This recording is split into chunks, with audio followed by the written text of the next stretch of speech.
Sí, claro.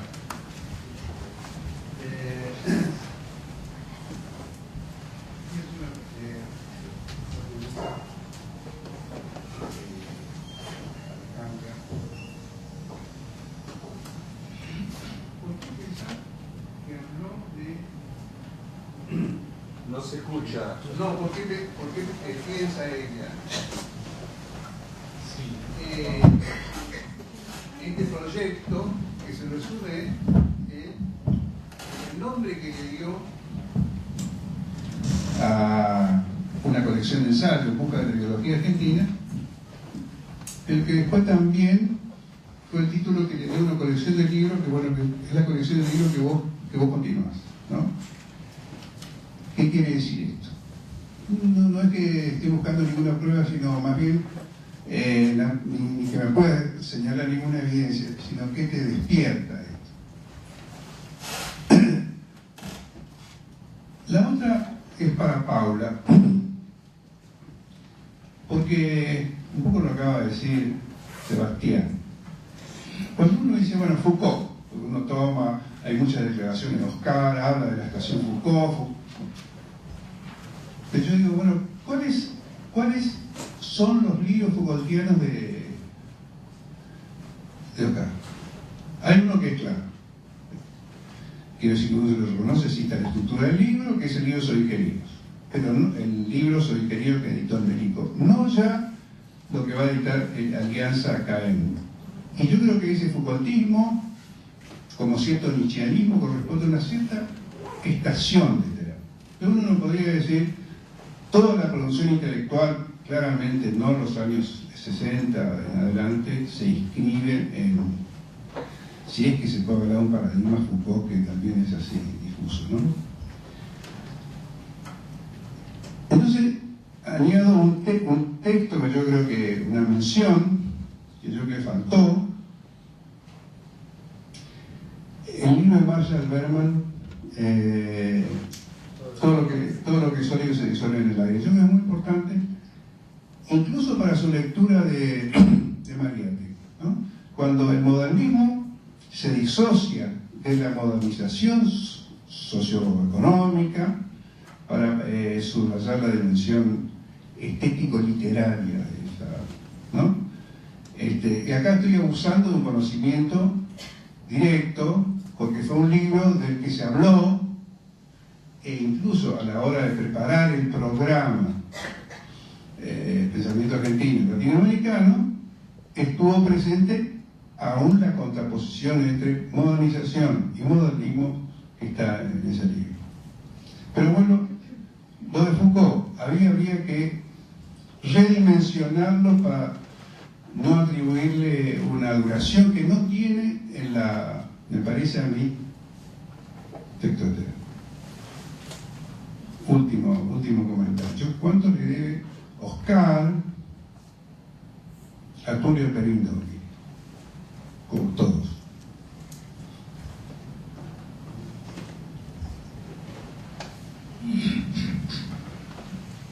¿Alguna pregunta más?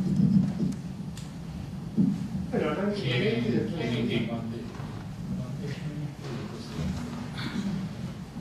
¿Quieren responder mientras? Claro, arranquemos esto y después... Bueno, no, quería decir una cosa simplemente antes de contestar lo que preguntaste. No, con respecto a lo de Marshall Berman, me parece que es fundamental, porque precisamente es una lectura que es lo que, por ejemplo, es lo que va a discutir, ¿no? En ese debate de Perry Anderson, que tenemos, digo, mucho más, no me quise hacer este gesto, pero quiero decir, más rígido, digamos, ¿no? Más ortodoxo. Lo que le discute es que precisamente su planteo del modernismo no es un planteo revolucionario, ¿no? Pese a estar en la estela marxista, sino le dice desarrollista, ¿no? O sea, el tipo de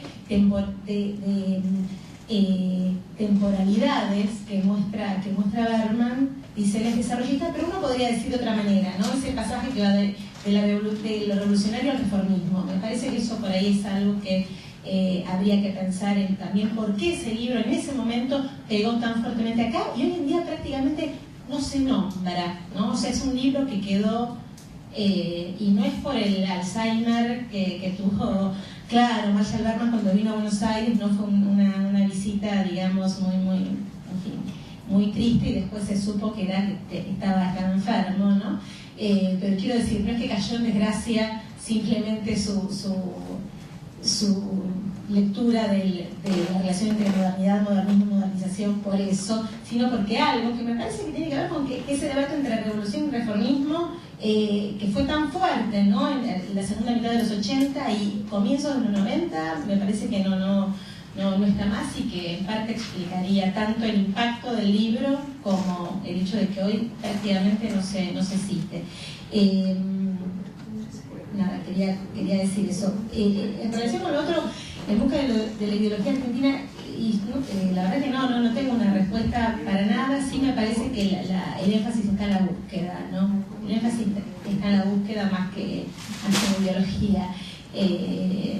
Y eso a mí es lo que me parece más simple. Algo decía Paula en relación con el cambio de positivismo a cultura científica, por ejemplo.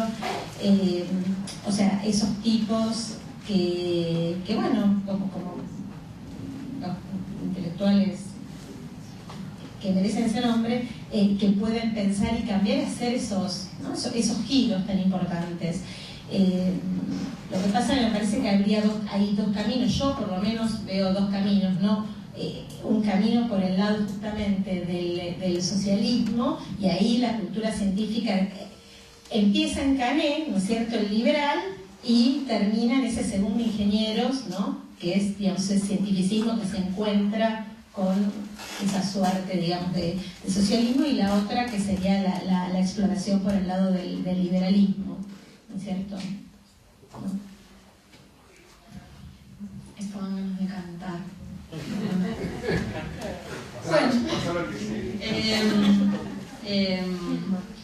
Primero, yo también quiero decir algo de ideología argentina. ¿Puedo? No, primero lo de Foucault. Digamos, sí, no fui lo suficientemente clara seguramente, circunscribía a Primera Estación. Es una de las pocas cosas que Oscar cita, digamos, con referencias bibliográficas y todo al pie. De todas formas, o sea, que alguien cite a Foucault no quiere decir que sea un Foucaultiano. Creo que ahí está el matiz, digamos. Creo que si Foucault puede hacer sentido con Gramsci, o sea, hay algo que no ocultó Foucault. Y entonces creo que nada, que todas las ideas estas vinculadas al disciplinamiento y a la coerción en esta Primera Estación que yo marqué solo y exclusivamente para América Latina, Nación y el primer Ingenieros, funciona para ahí como una referencia, digamos. No creo que sea una lectura Foucaultiana de todo el positivismo latinoamericano, me va a haber expresado mal. Sobre lo de la ideología argentina y en busca de la ideología argentina estuve pensando mucho, porque cuando Terán confiesa esta idea de que al final América Latina funciona solo en el imaginario y que no funciona en la realidad, y qué vamos a hacer con eso, y que tenemos que buscar las respuestas nacionales, lo que yo pensaba es que un poco, y también surgió en las otras exposiciones, en las 3 exposiciones, el hecho de buscar modulaciones argentinas para climas de ideas que son quizás internacionales, habla un poco de esa búsqueda. Muchas veces esos climas de ideas proponen certezas y cuando se miran en Argentina solo se ven incertidumbres. Entonces creo que esa búsqueda es un puente entre certezas teóricas e incertidumbres de la realidad nacional argentina. Yo lo suelo pensar así, lo de la búsqueda. Sí, y lo de todos los olivos se desvanecen.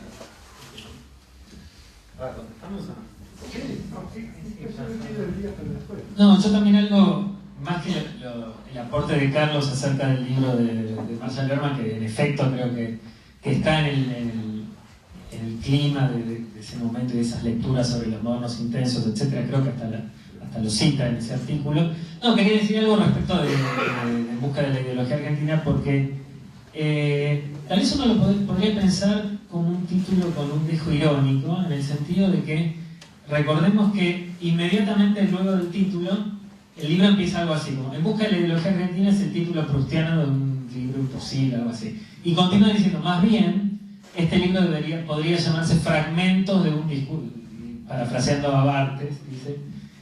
Entonces, más bien me parece que es un título irónico, crítico, acerca de un modo de hacer historia de las ideas, o de concebir la historia de las ideas, precisamente a partir de largas continuidades, ¿no? Incluso en su artículo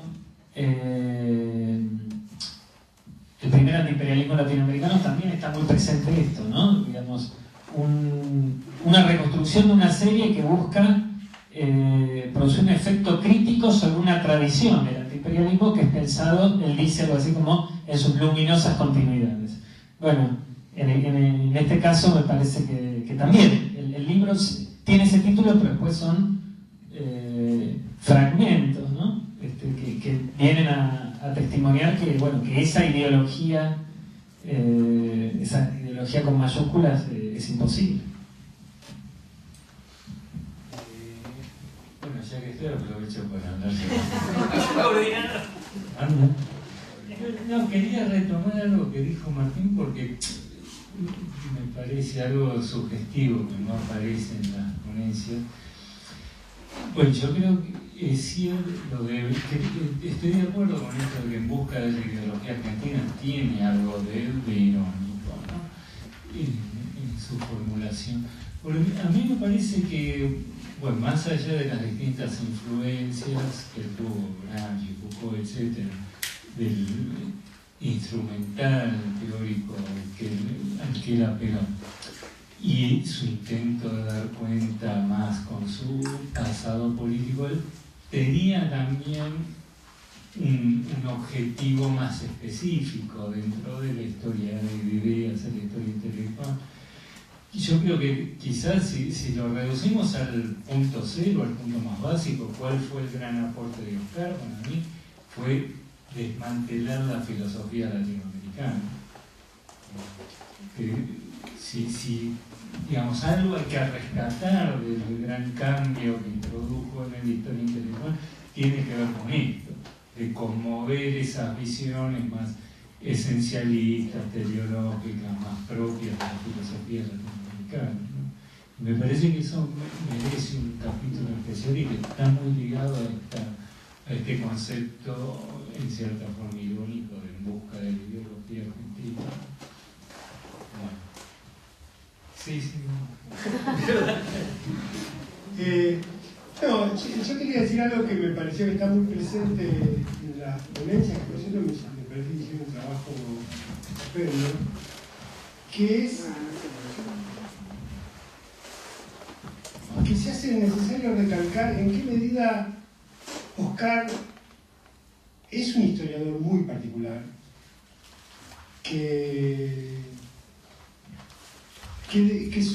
cuya manera de ser historiador me parece importante definirla, porque yo creo que es generacional y marca el modo en que la historia cultural va a encarnar en la Argentina, y que tiene que ver con que son, es una manera de hacer historia que parte del abandono de la convicción política revolucionaria. O sea, sin ese, porque cuando uno ve cosas de la ponencia de Alejandra, la primera persona, de Paula, el cambio continuo, que es un cambio continuo que no se digamos, que no tiene nada que ver con cuando uno lee a Tulio Perindolki, parece que en 1960 ya tenía una visión de la historia argentina que lo único que iba a hacer era dedicarle distintos capítulos a lo largo de su vida, digamos, ¿no?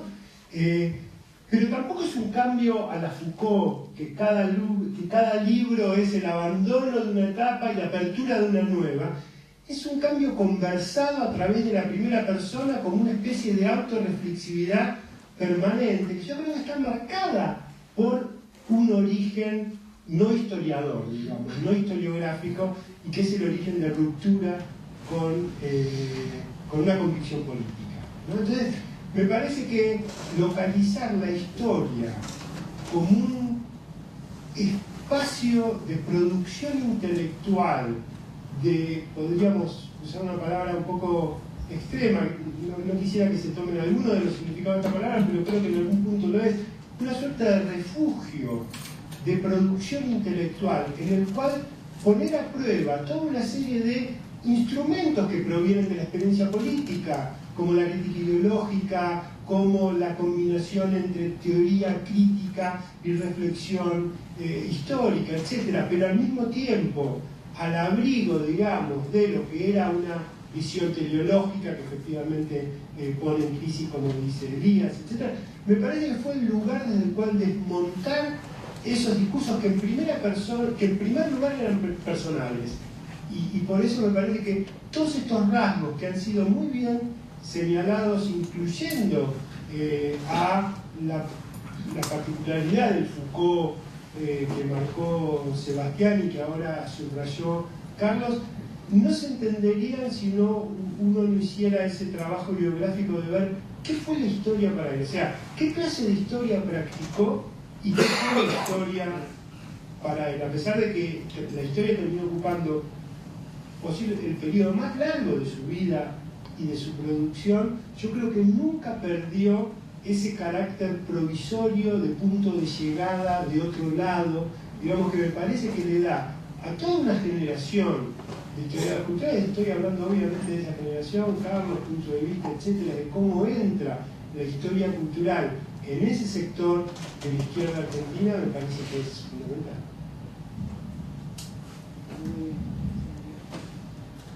¿Puedo añadir algo? Sí. Como testigo participante, como fuente, Como líder. No necesito aclararlo, acá Adrián lo subrayó enfáticamente.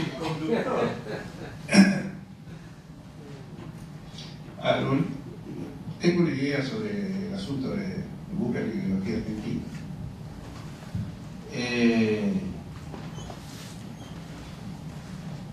Cuando salió el libro, Busca la ideología, yo tiré una nota. A Oscar no le gustó, porque le pregunté. Una reseña, ¿no? Se una reseña, sí.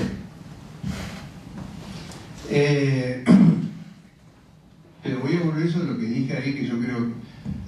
Porque en lo que han destacado recién, ironía, la frase que propio, la referencia a Proust, hay una cosa que en esta sala donde hay tantos marxistas está la ideología,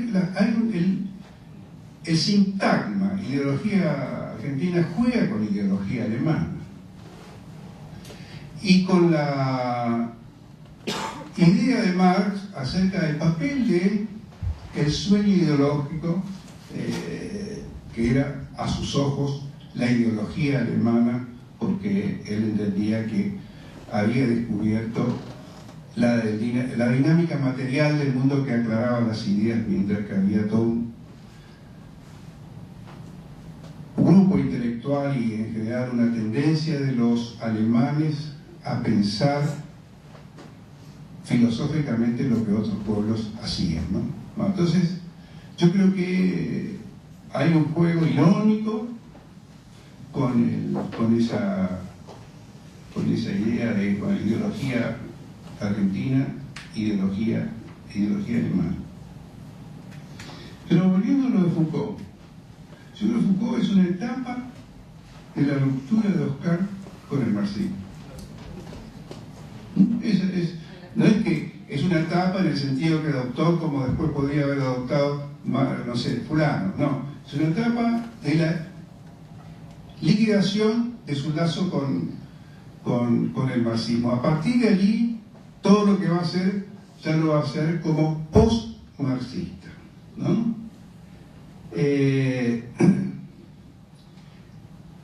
Y esto del post-marxista, yo creo que es importante. Oscar fue un pensador post-moderno. Post-moderno. Y en Argentina fue uno de los primeros. Así es.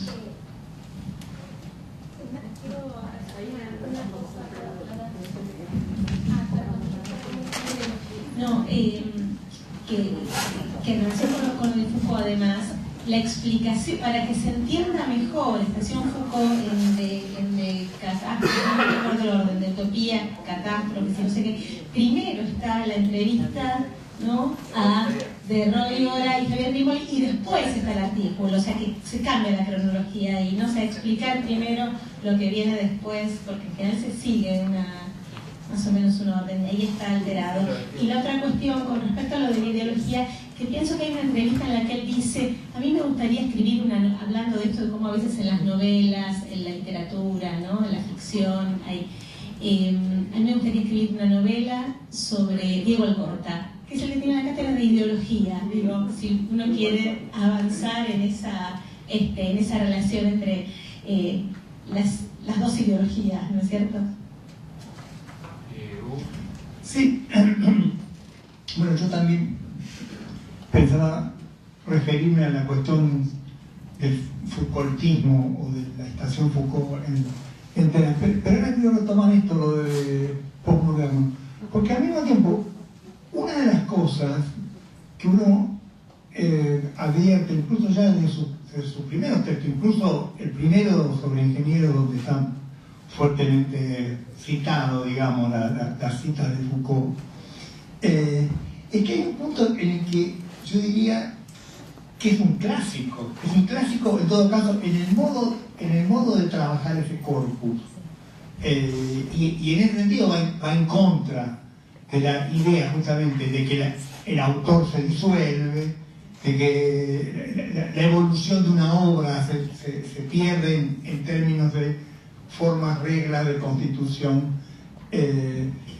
y digamos, en ese punto yo diría hasta qué punto, digamos, que habría que revisar, alguien lo planteó acá, no sé quién, hasta qué punto su formación en filosofía, el modo en que efectivamente la filosofía constituye, yo diría, más allá del terreno de las ideas, un método de lectura, un dispositivo de lectura, no operaba en él, y yo creo que en ese punto uno puede encontrar algo, en ese nivel mucho más del modo de trabajar los textos que se mantienen a lo largo de toda la obra. Digo, entiendo la idea de ubicarlo desde el punto de vista de la problemática, digamos así, en una dimensión postmoderna, pero al mismo tiempo en su modo de trabajar era un clásico, ¿no? Bueno, cerramos acá. Declaro oficialmente concluido. Ya lo declaré concluido. Ahora tenemos un vino con empanadas para terminar la